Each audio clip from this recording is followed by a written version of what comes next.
in terms of key takeaways based on the breakout sessions of yesterday. I think for now, I'll particularly focus on the COVID-19 breakout session and the higher education and scientific research. My colleagues, Linda, will be dealing with foundational learning, but as we said, because of time, we may not present that now in this particular room.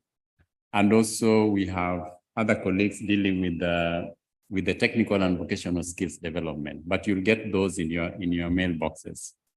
So with regards to the COVID-19, these are some of the key takeaways or the key recommendations. The first is with regards to building a sustainable and resilient system, that education systems need to expect shocks and expect crises. And therefore, we need contingency plans, and the different actors and stakeholders within the systems need to know of this contingency plan. They need to, it's almost like saying that let's not have the vision and it is really a vision in itself hanging there. We need to see how to internalize the vision. So these contingency plans should not be in the shelves. They should not only be in the minds of the leaders and the policymakers, but they need to be in the minds of the implementers also. And so we need to also develop a roadmap to create a resilient, sustainable, and effective system that is workable for Africa, and especially for African education sector. The second one is with regards to cross-learning and empowerment of teachers. Learning from each other and sharing of experiences have been proven to be powerful in planning for each own countries. And therefore, we need to continue with this cross-learning. At the same time, we need to empower teachers and those delivering education to be responsive, to adapt, and to be innovative enough in finding solutions and developing a reflex to be adaptive. Over time, due to COVID-19, we've talked a lot about adaptive management. We need to really learn to adapt, and this is really a theme that is cutting through. The next one is working across sectors. We need to look and work across sectors because we cannot plan in isolation. There's need to collaborate with systems, especially when we look at issues around infrastructure, issues around health, issues around nutrition. And this shows you the cross-cutting nature of education. Education cannot preach to itself. We need to involve other sectors. And we need to look at a whole government approach. We need to bring in that intersectoral approach in order to transform education. There are also issues, or there are also, highlights of what is working, enabling cross-country learning, utilizing flexible pedagogical platforms, peer mentoring. So these were all highlighted to be working, but we also know the challenges already. So here we are really trying to focus on what can we do better. So that was with regards to the COVID-19. The higher education breakout session was interesting, quite animated. I was there. And one of the things that we did agree on is to identify priority areas that we need to focus on. And in terms of research, we need to dissuade this mafia type of publications. There's a whole plethora of publications where you find 20 authors in one publication, for example. And so there was a call for the need to dissuade that. Then the third one was the need to improve the judicious use of research funding for accountability, including timelines. And when we talk about accountability, it's not just accountability of those who are providing funding or to those who are providing funding, but it is a wholesome accountability, all actors involved. Then there was also the need to trust our own research results. And this is why I was talking about this mafia, publications. We need to be judicious enough so that we can trust our own research. so that we can make research and development efficient and relevant. So that was one of the rallying calls. And that means we need to trust our own researchers, both at national, regional, and continental. So let Africa work for Africa, and let higher education work for basic education. And at the end of the day, let us put our resources where our trust is. That was one of the main outcomes. Then we also need to make agriculture trendy. Let us not see agriculture as for the old people, the elderly people, or, you know, we need to get the youth involved in agriculture. How can we make agriculture trendy? How can we leverage artificial intelligence, for example, machine learning? How can we make agriculture, as some people say, how can we make agriculture sexy so that the youth can really come in? So these were some of the few that I picked up. Talking with the same language, there were issues around the need to have investments that have the assurance by government of not being wasted when provided by the private sector. So again, that the issue of accountability that came up. Let us build partnerships that also means listening to the farmers, listening to the miners, listening to the fishermen and the women, and then we engage with the private sector and development partners. That way, there's sustainability, there's ownership. It means that we are addressing the real needs of those who require it. And finally, let women also be researchers themselves. Let us not just use them as filler material. Let us have women also as researchers. Thank you.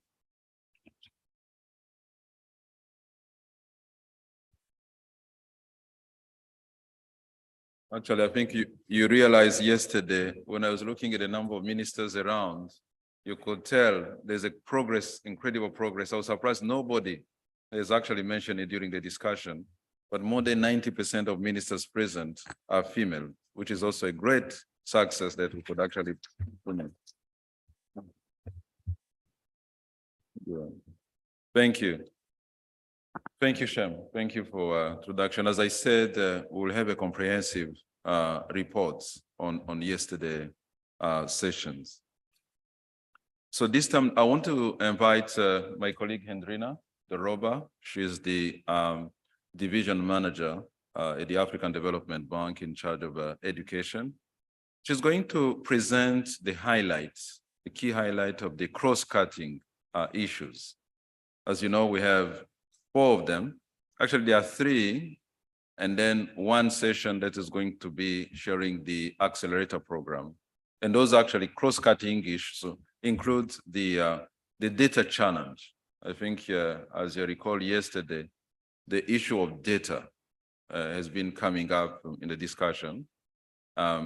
There have been some research, some studies, providing a few innovation taking place in around strengthening data systems in our different countries.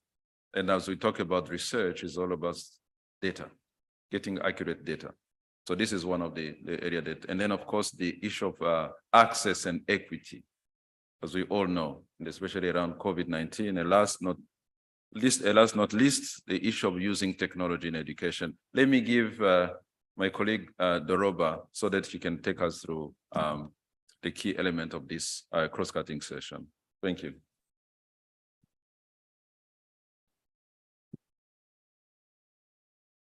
Thank you, Albert. The ministers present, distinguished guests, ladies and gentlemen, good morning. So my task this morning, first of all, my name is Hendrina Doroba. I've been introduced and I'm excited to be here and to be part of this conversation. I'm standing in on behalf of my director, who is not able to, to make a presentation today. So thank you so much for giving us the opportunity to be part of this. So my task this morning is basically two things. One is to entice those that have not made a decision on which para session they'll be looking at or they'll be engaging in the conversation. because we need your contribution. We need you to share your experiences, and we certainly need you to give us some guidance on what we need to do differently in as far as cross-cutting issues are concerned. The second objective of this presentation is really to just make you appreciate some of the key things that we'll be discussing and how we are fitting this into the theme of the triennial this year. So like my colleague has said, there are three breakaway sessions that are going to run parallel. And each one of them, of course, as you've seen from the program, we do have speakers and respondents and so on. And I think what is important for us is really, we want to get a full engagement. We know today is the last day, but we do count on your support to make sure that we achieve what we came here to achieve. So session one is going to be looking at tackling the data challenge in Africa. We do acknowledge and we do appreciate that, you know, government together with the partners that are actually supporting the issues around data, they need to be asking themselves, or we need to be asking ourselves critical questions for us to be able to make sure that we are making informed decisions, both in terms of policy, but also in terms of the kind of interventions that we are undertaking. Now, for us to be able to do that and to make sure that we are actually looking at the skills development within the value chain and data production, we need to be asking ourselves questions around capacity. You know, what kind of capacity do we have within our institutions or within our governments? And if at all, what else do we need to do differently? And we are not just talking about training, but we are looking at capacity, looking at it from different modes, including mentorship, but including handholding some of the people that we've given responsibility to actually be able to take charge of the data. The other point we'll be looking at in this session is really looking at sensitizing the policymakers as well as the leaders. It's very important that we are making the leaders in position and those that are responsible for making a decision or developing programs are actually doing that from an informed position. So we'll be hearing, or want to hear from you, how best we would ensure that the policymakers are informed by data to be able to make the decision. Of course, we cannot collect data without financing. We do acknowledge there are innovative financing mechanisms that are currently ongoing on the continent. We want to hear from you. What are some of those, and how can we use that to actually scale up and support governments to make sure that we have quality data that is informing our intervention? I think for the past 2 days, we've been talking about piloting and piloting and piloting and piloting. What we are asking is really moving away from piloting into actually systemic change, influencing what is happening within our systems, more importantly, within our education and skills development. So we'll have conversations around that and see how do we scale up what is working well, because you hear from the conversation that indeed there are interventions that are actually working well. So how do we move away from pilot to actually, putting it to scale and changing systems? And then, of course, if we are to do that, then we should be talking about institutionalizing. I do recall, I'm a teacher by profession. At one time, we were supporting IMIS, making sure that governments have the data and they collect information and so on. I know it was a project, and I'm sure it was called a pilot project. Where are we now? How can we use such opportunities to actually influence and make sure that we have a systemic change within our structures? So we'll be talking to that, and maybe drawing your own experiences to help us, shape and package information so that we are able to support our policymakers and support institutionalization as well as sustainability of these systems. So that's about session one. The second session that we'll be looking at is what we've been talking about, I think, throughout this conference, and this is about embracing digitalization. What does that really mean in order to improve sustainability within the education delivery? talk of numbers of how many people are actually not able to access education for a number of reasons. How can we use digitalization to actually reach out to the unreachable? But also more importantly, to look at, how best can we ensure that there's quality in what we are doing. It's not about having access only, it's about having access which is of quality.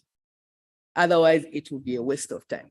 So we are going to have panelists who will actually be looking at that and help us to unpack, how do we use digital education to actually be able to do that?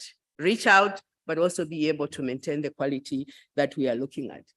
And in doing so, I know we've had conversations around, are we replacing teachers and so on. But we are saying in doing so, how do we make sure that teacher training is also included in this? That teachers are also trained to move with the trend. Most of the times we tend to focus more on, what is happening in the classroom, but the person who is at the center of that is the teacher.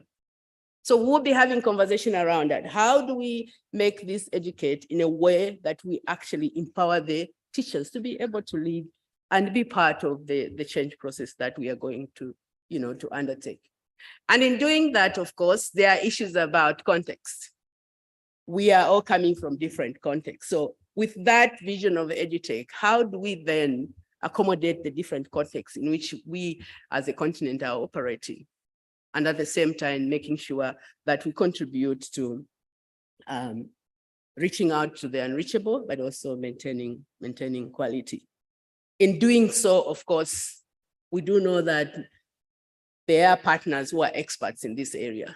So how do we strengthen that collaboration and partnership between what is, those who are experts in the field, but also adding value to what governments is doing. So really exploring the collaboration and partnership in as far as improving or embracing digitalization is concerned. So we're very excited. We do know there are some of you that have done that and are doing excellent work, and we've read some of your reports in terms of the results. But we'll be interested to hear a little bit more from those that we have not heard from, but also from those that have experience that will be worthy including in our conversation.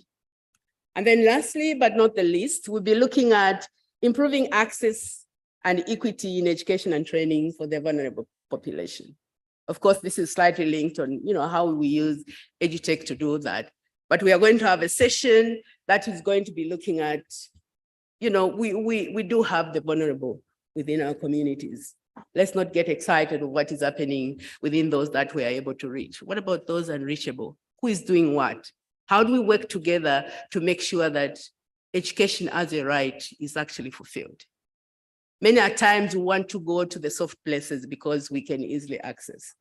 But I want to tell you, there are people out there in the rural area. I came from a very typical rural village. I was educated in a rural village. But somebody somewhere was able to look at me and say, oh yeah, she needs to be educated. And here I am now. So how do we work together to make sure that even those people in the villages or those vulnerable people are actually given the opportunity, especially the girls? Some of us who are from the village, they'll look at you and say, this is a subject to a matter for marriage, even before I'm ready for marriage.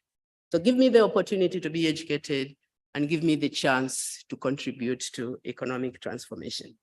So this session certainly will be looking at that. How do we target? How do we prioritize? How do we ensure that everybody is given the opportunity to do that? We have to make a planning intentionally. If we don't give that intention, it will not be possible to reach out. But we acknowledge there are some of you who have actually done that, and we'll be excited to hear from you and see how that is being done. But also, most important, looking at, how do we ensure the financing is also equally distributed? So those that we intend to support who are not reachable will be able to come into the system as well and be educated. So issues of financing, how do we encourage governments, or how do we ensure governments are actually giving that across the board? We have experts who have actually done that work and will be sharing with us in that. Stakeholder collaboration is also another important thing. If we are talking about reaching the unreachable, we have places where governments cannot reach, but we are people who are actually living around those areas. How do we then, work with them to make sure that we are able to address the issues or the needs of those who are vulnerable. So those are the 3 sessions that we are going to be looking at in the next 2 hours or so. And we are inviting all of you. We count on your expertise. We count on your experience, and we also count on your effective participation. At the end of the day, we are in this together. We need to work together and make sure that the cross-cutting issues within the area of reimaging education is actually taken into consideration. So thank you so much, and we wish you all the best. Thank you.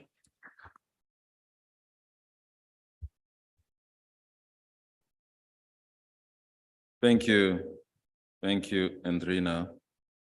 Your passion is already there, so please keep it up. There's one of the breakout session that did not come out that I want to also to share. There's a breakout session on promising approaches to improving foundational learning and integrating new evidence into national policy and program. This is a program under the World Bank known as the Accelerator Program that is going on in a number of countries. I know at least Rwanda, Niger, and Edo State in Nigeria. So there's going to be a breakout session sharing some of those findings and practices. So wanted to raise it this year. Something that want to come back to the takeaways that Shem presented. One of the important outcome of that came out yesterday around the moving from commitment to action is this launch of the peer learning mechanism that we did yesterday, ADEA, the African Union, and GEM, which I think we need to keep in mind and see how best we can implement it. This is going to be one of the key areas that will come out of the report and recommendation from this meeting. So let me inform you again, we're going to have a break because this room needs to be separated in 2 breakout rooms. So for that to happen, we need, unfortunately, to take, but I'm not saying unfortunately, I'm sure you need to network.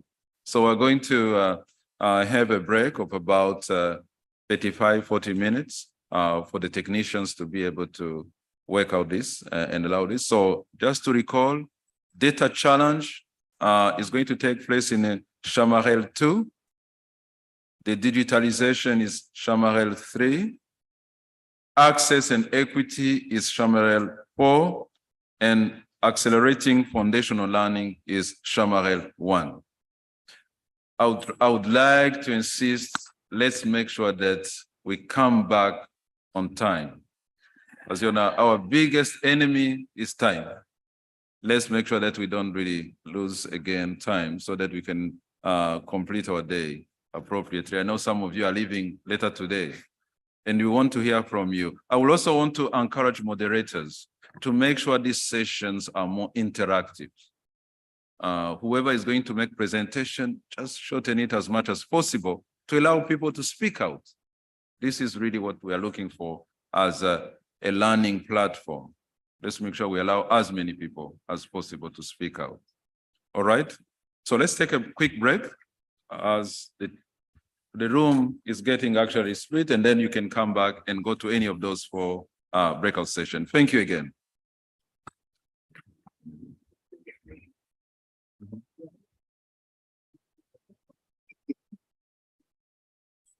Okay. Hello. Sorry again. There's an announcement. Whoever traveled today, you need to share information at registration desk because they are actually trying to organize transport from here to the airport or wherever you are based. So please give details at the registration desk. Somebody lost the phone last time. So, no. Let me, when you come back. Yeah. Thank you, my dear. Thank you. I hope I gave you what you No. You need more than that. you see, what I like was you're giving examples of, of me. Yeah, of you. When you say when you come from, I like it. Sorry. Yeah.